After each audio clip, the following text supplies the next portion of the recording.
Ya, halo guys. Sore ini kita akan menginformasikan perbedaan klakson Denso 2 ini.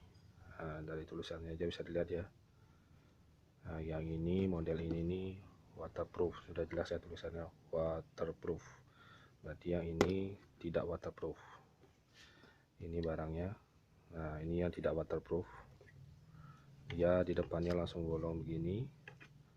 Kalau yang waterproof itu depannya tutup, tapi bolongnya di atas, di samping, sama di bawah.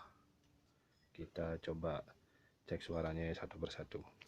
Kita mulai dari yang bahan bukan waterproof ya. Ini suaranya.